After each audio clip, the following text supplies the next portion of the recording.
La palabra bruja se aferró a su piel como la escarcha de invierno, una marca helada e implacable grabada no por el fuego, sino por el miedo. La expulsaron con el peso de las miradas y el filo de los susurros, empujándola hacia las cumbres grises donde solo el viento se atrevía a aullar los nombres de los olvidados. El sacerdote, con su cruz de plata brillando bajo un sol indiferente, selló su destino con una oración que sonaba a condena definitiva, una sentencia dictada en nombre de un dios que parecía ausente. Helena se llevó consigo el olor de las hierbas aplastadas bajo las botas del pueblo y el recuerdo de una vida rota. Pero en las montañas el tiempo teje sus propios hilos, y una sombra silenciosa ya descendía sobre el valle, una plaga que ni rezos ni sotanas podrían detener. Si esta historia te toca el corazón, dime desde dónde la escuchas. Helena no había nacido en cuna de seda, sino sobre un jergón de paja en una casa al borde del bosque, donde el aroma a tierra húmeda y a romero se mezclaba con el de la vida sencilla. Era hija de una curandera, una mujer de manos callosas y mirada sabia que le enseñó a leer las nubes y a escuchar el lenguaje de las plantas.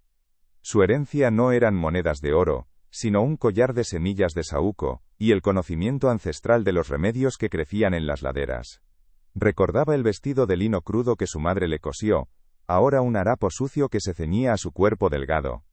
La memoria más nítida era la del día del juicio, el rostro de sus vecinos, desfigurado por el pavor, y los ojos del sacerdote, dos pozos de hielo sin fondo.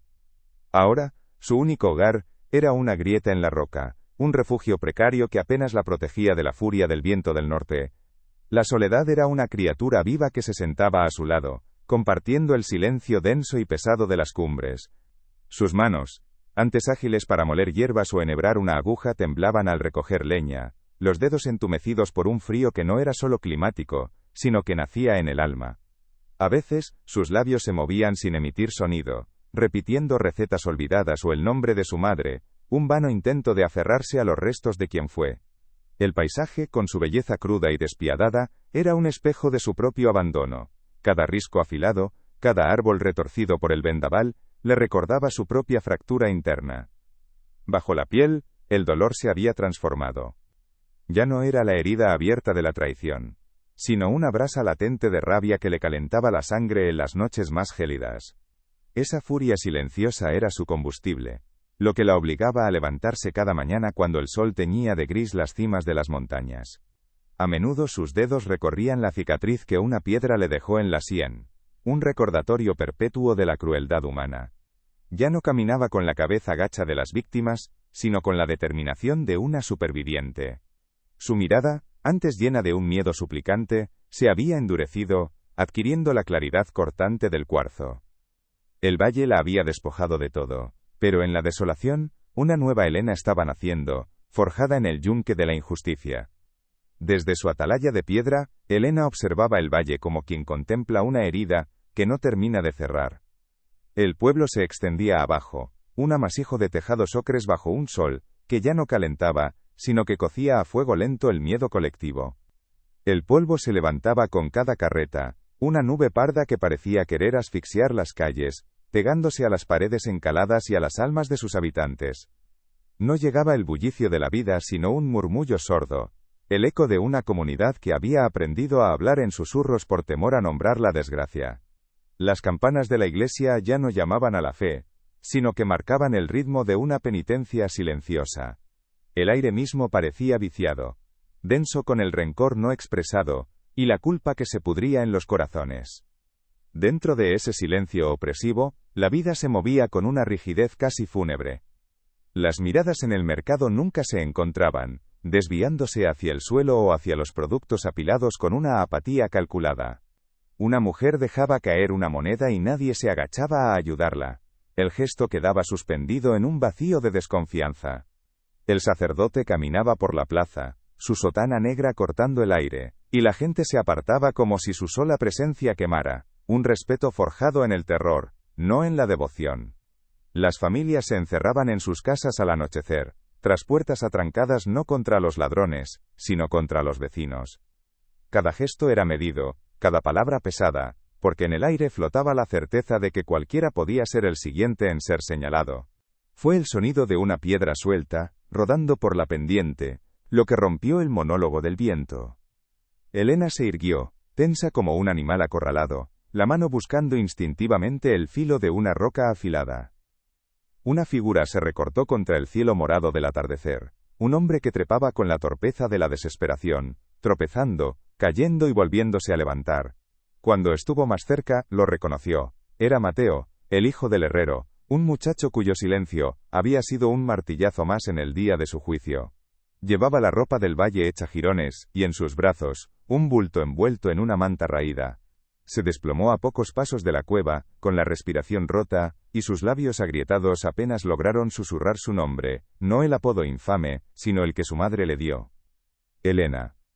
Él no levantó la vista, manteniendo la frente pegada al suelo pedregoso, un gesto de sumisión absoluta que olía a pánico. La fiebre, jadeó con acento agudo, se los lleva a todos. El cura reza, pero Dios no escucha. Desenvolvió con manos temblorosas el bulto que protegía, revelando el rostro de una niña pequeña, su hermana Ana. La piel de la cría ardía con un calor antinatural, sus párpados temblaban y un sudor frío perlaba su frente.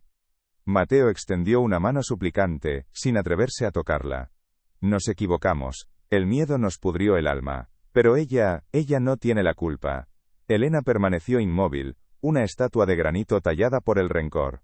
Su mirada viajó del rostro devastado de Mateo al cuerpo frágil de la niña, y luego hacia el valle, donde las primeras luces de las casas parpadeaban como almas perdidas. El silencio se estiró, tenso como la cuerda de un arco a punto de romperse. El viento helado silbaba entre las rocas, arrastrando el eco de la súplica de Mateo, pero Elena no se movió. Su corazón, un nudo de hielo y rabia, se negaba a latir al ritmo de la piedad. Vio en el rostro de Mateo la misma cobardía que había visto en los ojos de todo el pueblo, la debilidad que la había condenado. Recordó las manos que le arrojaron piedras, las voces que gritaron, «bruja», el portazo final de un mundo que la vomitó. La niña, Ana, emitió un gemido débil, un sonido frágil que se coló por las grietas de su armadura. Sus pequeños pulmones luchaban por cada bocanada de aire envenenado. Elena apretó la mandíbula, sus nudillos blancos al aferrarse a la roca. Era una elección imposible, dejar que el valle pagara su deuda de sangre o salvar a la inocente que encarnaba su propia herida. Finalmente, se movió. No con la suavidad de la curandera que fue, sino con la rigidez de una rama endurecida por el invierno. Se arrodilló junto a la niña, su sombra cubriendo el cuerpo tembloroso. Sus dedos, ásperos y manchados de tierra, rozaron la frente de Ana. El calor era una hoguera, una fiebre que consumía la vida desde dentro. No miró a Mateo, su atención centrada por completo en los síntomas, en el lenguaje del cuerpo que su madre le había enseñado a leer. Vio el sarpullido casi invisible en el cuello, la sequedad de los labios, el ritmo errático del pulso bajo su pulgar. Su voz, cuando por fin habló, sonó extraña, un crujido de hojas secas. Esto no es la fiebre común, sentenció, y en sus palabras no había consuelo, solo la fría y desnuda verdad de un diagnóstico. Se puso en pie con una brusquedad que hizo a Mateo encogerse. Sus movimientos ya no eran los de una paria sino los de una reina en su destierro, cada gesto imbuido de una autoridad gélida y absoluta. Necesito raíz de genciana y corteza de sauce. Están en la ladera este, donde crecen los espinos. Ordenó, sin mirarle, su voz un eco áspero en la quietud de la cueva. Mateo, torpe y desesperado por ser útil, se levantó de un salto, pero ella lo detuvo con una mirada cortante. No pises las flores de árnica. Y trae agua. Mucha. Él asintió, mudo, y partió casi corriendo, sus pasos levantando un polvo que parecía profanar la santidad de la montaña. Elena se quedó sola con la niña, y comenzó su trabajo, moliendo hierbas secas con una piedra, el ritmo metódico y violento, un pulso de furia contenida. Los días se convirtieron en un ritual de silencios y tareas. Elena trabajaba sin descanso, sus manos moviéndose con la memoria de generaciones, preparando infusiones, aplicando compresas frías sobre el cuerpo ardiente de Ana. Mateo acarreaba leña, buscaba agua, obedecía órdenes monosilábicas. El aire entre ellos era denso, cargado de reproches no dichos. Una tarde, mientras machacaba romero, el aroma la transportó a la cocina de su madre, a una tarde de sol y risas. Su mano se detuvo en el aire, el mortero suspendido, y una lágrima solitaria y furiosa le quemó la mejilla. La secó con un gesto rápido, un manotazo de rabia contra su propia debilidad. Mateo lo vio desde el rincón donde afilaba un trozo de madera. Apartó la vista, su rostro una máscara de culpa, comprendiendo que su sola presencia era la sal en la herida de ella. Una noche, el viento aullaba con una furia demencial, colándose por las grietas de la roca y amenazando con apagar el fuego exiguo que les daba calor. Elena, agotada, se había quedado dormida sentada, con la cabeza apoyada contra la pared fría de la cueva, su cuerpo temblando bajo la fina manta. Mateo la observó durante un largo rato, viendo por primera vez no a la bruja que temían, sino a una mujer llevada al límite de su resistencia. En silencio, se quitó su propia capa, la prenda más gruesa que poseía, y con una delicadeza que contrastaba con sus manos de herrero, la colocó sobre los hombros de ella. Elena se despertó por el cambio de temperatura, por el peso inesperado. Sus ojos se encontraron con los de él en la penumbra, y por un instante, el odio vaciló. La fiebre de Ana alcanzó su punto álgido en la cuarta noche, una tormenta que amenazaba con arrastrar su pequeña vida. La niña se convulsionaba y gemía, ajena a todo. «Más agua fría. Ahora», gritó Elena, su voz rota por la tensión. Mateo, sin dudarlo, cogió el odre y se lanzó a la oscuridad helada, hacia el manantial. Regresó con el pecho agitado y el rostro arañado por las ramas, ofreciéndole el agua como una ofrenda sagrada. Elena necesitaba paños limpios, pero solo tenían harapos sucios. Mateo, sin que ella se lo pidiera, rasgó un trozo de su propia camisa, la tela limpia y gastada que llevaba pegada al cuerpo, y se la tendió. Ella la tomó, sus dedos rozando los de él. Fue un contacto fugaz, impersonal, pero en ese gesto de necesidad compartida, algo se resquebrajó entre ellos. Al amanecer del quinto día, la fiebre se rompió. Ana dormía por fin un sueño tranquilo, su respiración acompasada y suave. Elena se puso en pie, y su cuerpo ya no se movía con la rigidez del rencor. Su espalda se enderezó, erguida como los pinos que desafiaban al viento en la ladera, y el peso de la humillación pareció desprenderse de sus hombros. Caminó hasta la entrada de la cueva y aspiró el aire helado de la mañana, no como una bestia acorralada, sino como la dueña de aquel reino de piedra y silencio. Su piel, lavada por el sudor y el esfuerzo, había perdido el tono ceniciento de la desesperación, y sus ojos, al mirar a Mateo, ya no contenían la tormenta del odio, sino la calma profunda y peligrosa de un lago de montaña. Su voz, cuando habló, fue clara y firme: «Necesitará comer».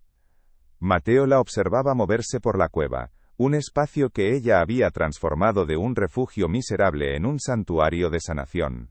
Había ordenado las hierbas, limpiado el suelo y mantenido el fuego con una eficiencia que era casi una forma de arte.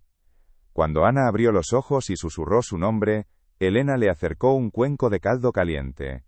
Sus gestos eran precisos, imbuidos de una serenidad que desarmaba. Mateo intentó articular una disculpa, un agradecimiento, las palabras tropezando en su garganta. «Nosotros, yo», ella levantó una mano, deteniéndolo. «No», dijo, y en esa única sílaba no había perdón ni condena, sino un límite infranqueable. Había dejado de ser la víctima de su historia para convertirse en su única autora. Su transformación era completa, forjada no en el olvido, sino en la aceptación de su propio poder. Cuando Ana estuvo lo suficientemente fuerte para caminar, Mateo supo que el tiempo se había agotado. Se arrodilló ante Elena, un gesto que ya no era de súplica, sino de una veneración rota y desesperada. De un bolsillo raído sacó un pequeño objeto envuelto en un trozo de cuero, el collar de semillas de saúco que le habían arrancado del cuello el día del juicio. Lo había encontrado en el barro, pisoteado, y lo había guardado como una espina en su conciencia. Lo extendió sobre su palma abierta, una ofrenda de todo lo que podía devolverle. «¿Vuelve?», susurró, la voz quebrada por el peso de una culpa que nunca podría purgar. «Les diré la verdad, haré que te pidan perdón de rodillas. Te devolveré tu nombre, tu casa». Sus ojos, clavados en el suelo, no se atrevían a encontrar los de ella.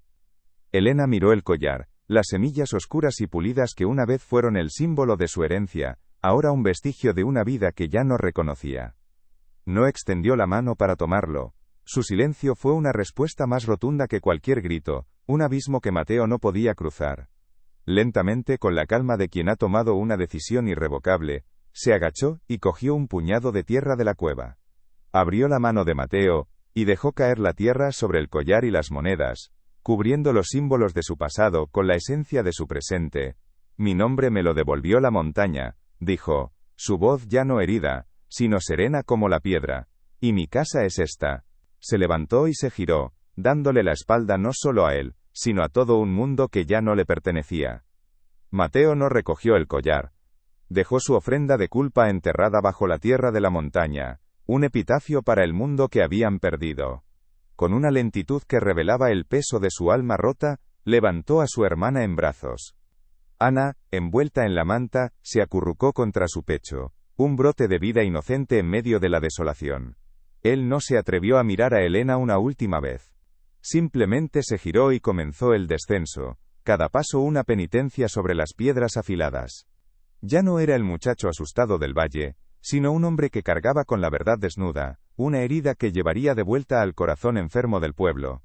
Elena lo vio alejarse, una figura menguante que se hundía en las sombras del amanecer. A veces todo lo que alguien necesita es una historia así. Si la sientes, compártela con quien deba escucharla. Sola de nuevo, el silencio ya no era un enemigo, sino un aliado, un manto tejido con el murmullo del viento y el latido de la tierra. Elena se giró, dándole la espalda al valle para siempre, y caminó hacia el interior de su cueva.